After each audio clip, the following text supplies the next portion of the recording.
So many homeowners at the start of their process of renovations ask us the question, should they start with the designer first or the builder first? And there's lots of things to consider.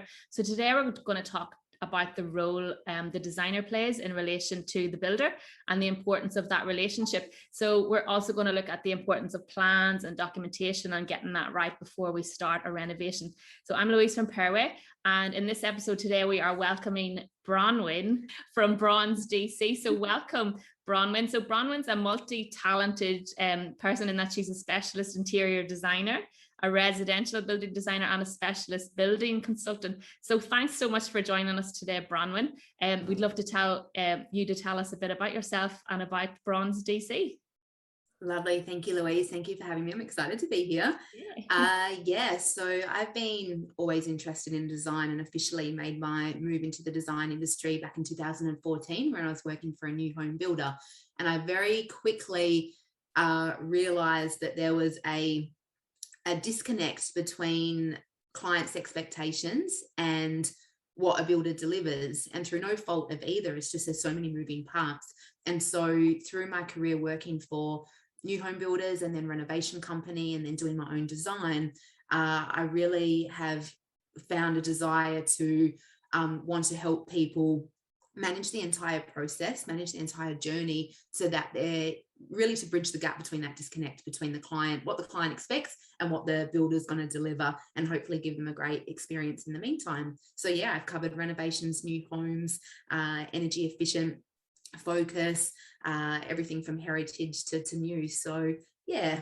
Oh, very good. So like a little bit of experience. Yeah, very good. No, so today, Bronwyn, we wanted to really delve into the roles of a builder and a designer, and really how they sort of should link up. We know that a builder and designer hold very different roles in the design and construction process, and we think that a designer can extract someone's ideas and get that down on paper, whereas the builder then is there to really work out the constructability of a project and advise on cost. But we know there's a lot more to it, and so do you want to delve in and let us know then what your thoughts are and what designers really do?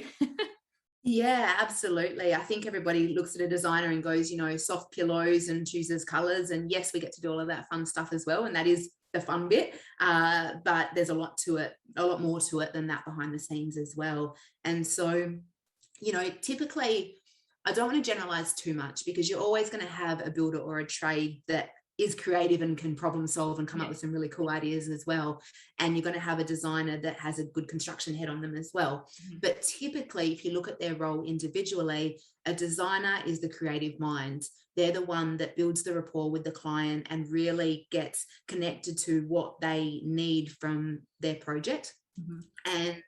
And like you say, extracts that information from them and then creates the vision working with the client. So some designers might, be engaged to actually come up with the design completely, while other designers, or the homeowners rather, would want to work with the designer to sort of grow and evolve their own ideas. And mm-hmm. so the design role is to do both, depending on what the client needs.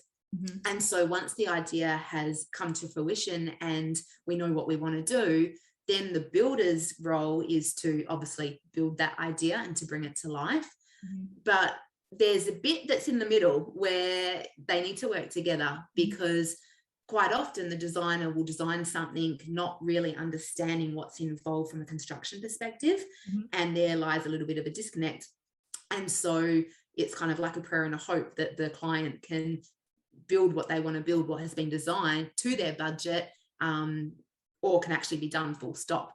Yeah. And so the builder's role then is to identify, right, this is what we need to do, how we're going to build it, how much is it going to cost, and then obviously to execute on that plan as well. So in a nutshell, that's sort of the two roles defined, if you like.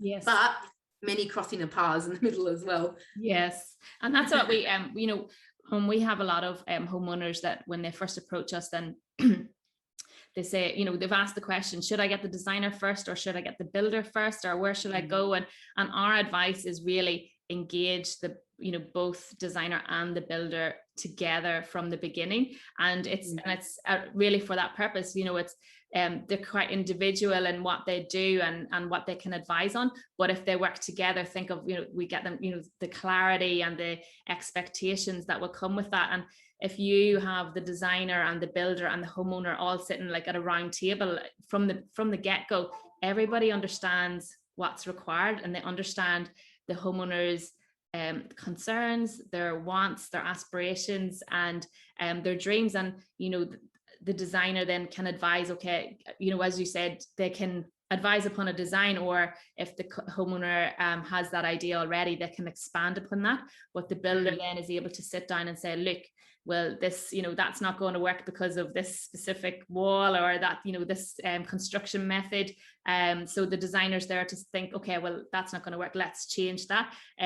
Or potentially if the homeowner has these wonderful ideas, but they're going to blow their budget, the builder's there to be able to advise, well, look, that's going to be, X, Y, and Z cost, and that's going to blow what you're able to do. So there and then, you can, the designer's able to say, okay, well, we can advise to change it this way or that way to be able to give a really good outcome from the get-go. And it's that point, that can lead to a really great experience for a build or renovation for a homeowner.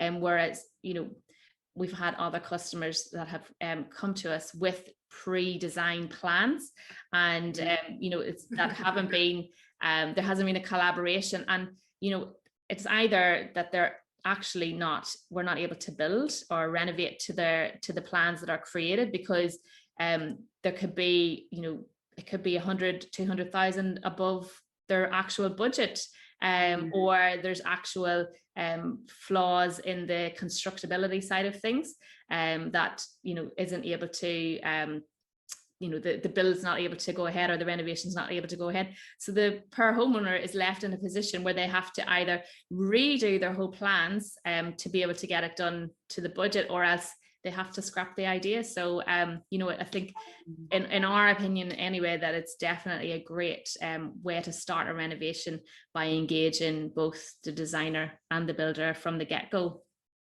100%. I mean, so many times I've had clients come into one of my previous workplaces where I've actually worked for the builder, and I've sat down with them and they've presented their plans, and they've spent thousands of dollars on these architectural drawn plans. And look, it looks phenomenal. But when I've had a closer look at it, I've actually gone, in some instances, that's not compliant. We can't get that through council. This is a real rabbit warren. It's doubled the size of your existing home, which is going to then be double what your expected budget is. And to be honest, it's not the best outcome. Yeah. Because there's just been this super disconnect. If I can think of a really simple example, let's take a bathroom, and let's say you are sitting down at a round table with the client, the designer, and the builder. I think it's all about empowering the client. And so if the client was to say, or if the designer was to say, I think we should tile to ceiling, it's going to look really elegant if we can go to ceiling with the tile height, and the client goes, yes, that sounds fantastic, let's do that. The builder can go, it's not about the builder necessarily saying, yes, we can, or no, we can't. I think it's everybody's job as a professional, both designer and builders, to be able to give the client the information and then let them make the choice.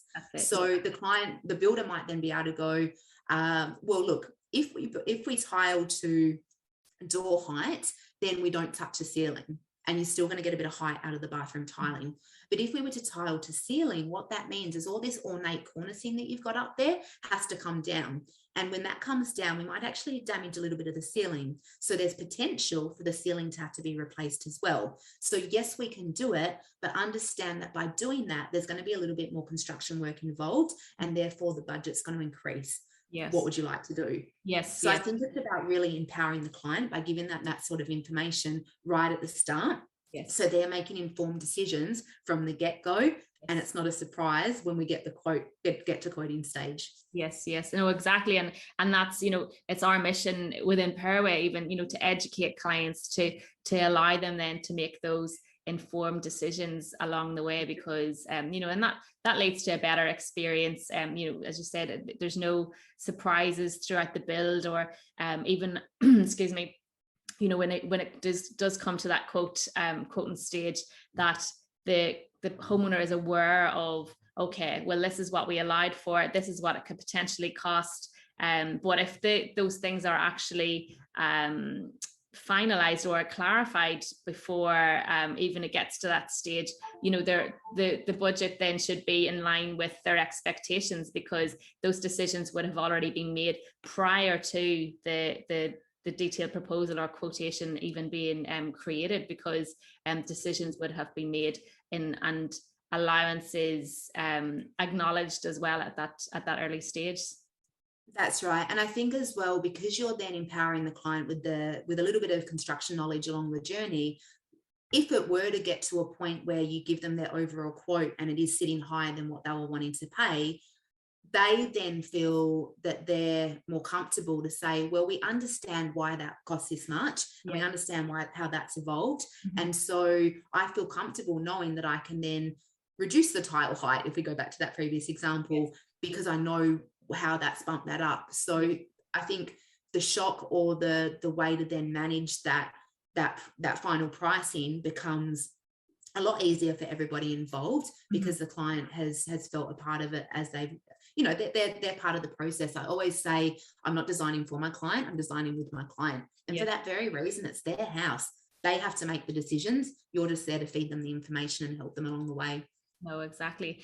So just to actually summarize on that, so I've got just a few reasons why it's a good idea to work with a builder and designer from the beginning. So you'll have a design which will be more certain about your cost and your time. The final plans will actually be able to be created and built.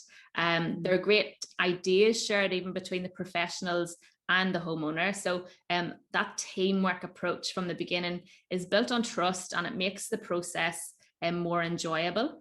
You know, you get the best out of your time and your monetary investment as well, because, you know, I think what a lot of homeowners in the renovation process that we've experienced, they have been really frustrated at a lot of backwards and forwards and conversations, and, you know, that disjointed link between the builder and the designer, and from them as well. So if everyone's on the same page from the beginning, it just allows for time as well, because there's not that as much backwards and forwards between everyone to find out you know, what the decisions should be, so that saves frustration as well. That's a huge point, Louise. Time is really important, and people, you got to remember, the client actually has no idea what the timeline is, and because we do it all the time, we kind of have a mental picture of estimating this much in lead time, product ordering this much in construction, and you want to make it as easy as possible for the client. So you're sort of not giving them all that information at the start, because you don't want to overload them. But really, they don't always know what's coming, and so it's up to us to sort of help manage that. And so time, I think, is a sneaky one, because people always think they've got heaps of time. Until they don't. And so I think that time is one of those ones where the client doesn't realize how important it is until they've not got it anymore. And so if you are losing time in the front end because you've gone to just a designer or just a builder and then need to backpedal, time is money as well. If you're in the middle of a renovation and you're renting somewhere else, or, you know, whatever it might be, that's costing you money at the end of the day. Or if you have to redo work that could have been done cohesively at the start, I think that's a really valid point. So the other things that I just want to summarize as well was the builder will be involved from the beginning and can advise on where the design can adopt improvements that will be either simpler or else save time and to be more efficient. The builder overseeing the work from the initial concept. So it's really good, because if you're getting that opportunity, and this is speaking from the builder side of things, you know, you're getting the opportunity to work in and be able to trust that builder from the beginning, and establish what type of relationship that you're going to have. You're going to be able to identify what way that builder works, the communication levels, so that you're, you know, because you're still not at the point where you have to engage that builder to actually do that work for you. So you've still got the opportunity to bail if you want, or preferably, hopefully everything's worked out, to engage them, because you've already established that bit of a relationship. And that's really good for the builder also, because the concept and the design is not new to them. So they're not starting on a blank page with, just starting off with just looking at the design. They've been involved from the beginning. They know what's in front of them. And so that planning and, the actual construction process and the whole renovation side of things will really run a lot smoother. So that's another thing to consider. So the process overall will be simplified and more efficient. And yeah, so that's really the top summarized points from that. But you mentioned there a little while back there, Bronwyn, about documentation and identifying things that the selections from the client and what should be brought into the next stage of the renovation. So we know that, for example, drawings are kind of the universal language of the professionals involved within a build or a renovation, and it's like there's kind of a communication tool that is there to describe how the construction will occur, and what's the ideas from the client have been put down onto paper, and then the selections have been chosen, and the builder's able to read from that as well. So it's a kind of a good communication tool, and it describes what you really want your renovation or home to look like, and the drawings control what it will look like. And that's in addition to selections and things like that you've made along the way. So how would you describe, or what would you do to elaborate on that, the importance of drawings, plans, specifications, and things like that, Bronwyn? Yeah, it's a massive component of the process, 100%, and something that some people even try to gloss over and get away with not doing. But that's when you're setting yourself up to have massive issues on site.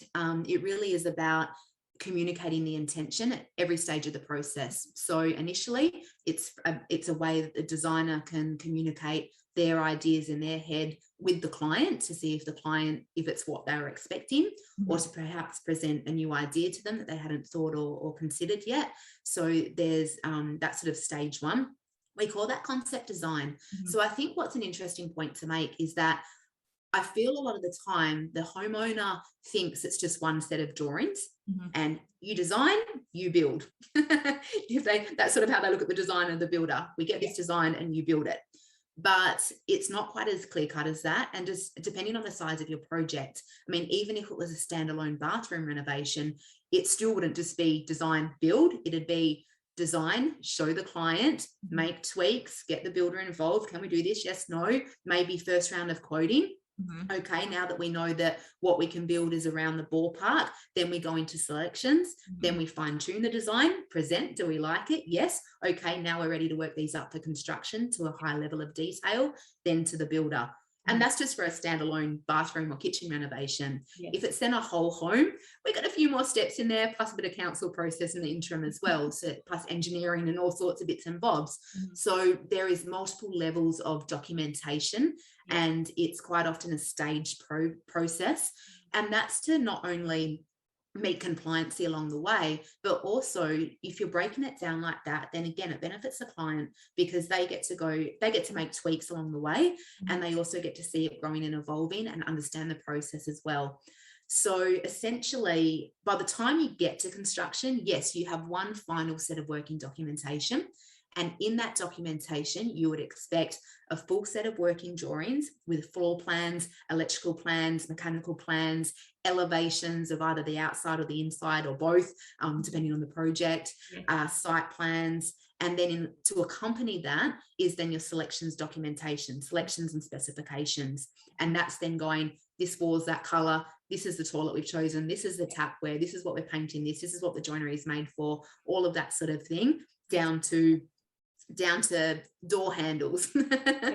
And so that's to accompany the plans, because if you had all of that information on the construction drawings, can you imagine how tricky that would be for the trades to try and read? They need to split that up a little bit. And not everything's relevant to everybody as well. So you'll have a certain set of documentations that will go to council, get the first round of approvals, and then they'll go off to engineering. Then you're going to have engineering reports and all of that as well. So there's a lot of documentation. And for the client's perspective, it's well worth investing in a designer who's going to pull all of that together for you and walk you through that process in conjunction with the builder, who's also going to be able to give you interim quotes perhaps along the way, so that you can put the brakes on at any stage and go, oh, hang on, this is starting to get a bit bigger than what we had anticipated, back to concept design, so we can rework this before we signed our contract and are in too deep. Yes, yes. And I think it's a really another interesting point on that as well, Bronwyn, is, one of our philosophies within our business is that we want our clients to know exactly what they're going to get and exactly what it's going to cost before you start the renovation, because all too often, people, whenever those things aren't specifically documented and, it comes to the construction stage, and clients have thought, oh, well, actually, I didn't choose that specific toilet. This was the allowance that was made in the contract for, a $500 toilet, but now in fact they actually want the $1,000 Karoma, special flush toilet. So, and it's the expectations then as well. Whereas if that's all being documented and discussed and communicated throughout the pre-construction phase, so when you come to the quotations and that finalization of of any documentation, and in particular the specifications, everyone knows and everyone's on the same page of what's going to be included in that job. So it eliminates then the consequence of variations or any surprises throughout the job, which can then, homeowners can encounter a larger cost and totally blow their budget out. So it's really important to get these things documented and correct before rushing into signing the contract and starting the job as well. Absolutely. And it goes deeper than, oh, that's not what it looks like, that's not the toilet I chose. Do you know what I mean? Like that's definitely one component of it. The client needs to know that they've sat on that toilet and then they're happy with the seat and that it's comfortable. But also if it's left as an allowance, or even if the client changes their mind, what you need to be aware of is that every toilet model is different. And so if you're doing an extension which has got new first fix plumbing going in it, or if you're dealing, even worse, if you're dealing with existing plumbing, then a certain toilet might not fit with the certain plumbing that's there at the moment or the way that it's been built. And by the time you're trying to do that during second fix, it's too late. So you can't just swap over the toilet necessarily. You actually have to work the whole underfloor. If you poured concrete, that's going to be an expensive task. So it's so crucial that all of those decisions are made and made confidently. And that's where that documentation plays a role, because if you've got a good looking selection sheet, it's going to have the name and model of the toilet. I'm rolling with the toilet because that's what we're talking about. Toilets are a theme today. Everybody's got a toilet in their house. It's a very crucial bit of equipment. One of the most important fixtures in the home. So yeah, rolling with a toilet, we need to have the name and model of the toilet. We need to have potentially even a picture of what it is. I think that's the best way to communicate it with the client. And then all of the specification details for the trades, the set out of the toilet waste, where's the water inlet coming from, all of that kind of thing, installation instructions and manuals. So everybody's got what they need. Yeah, no, that's a great point. But look, I think that, it's just important for people to understand this and so that they can make the informed decisions and they can be educated in that process, because, as we talked about the time factor earlier, I think that, when homeowners approach us and they say, oh, we want a renovation to start next month, and you're like, and you think, oh, any builder that's able to do this, I don't know, I'm a hero, but there is a lot of effort to be put into the forefront of anything, because you want to get it right. You want to be on the right front starting a renovation and having those documents and their, the plans and the specifications, all everything's ticking, everything's everything's correct, so that it just avoids frustration per renovation process and experience.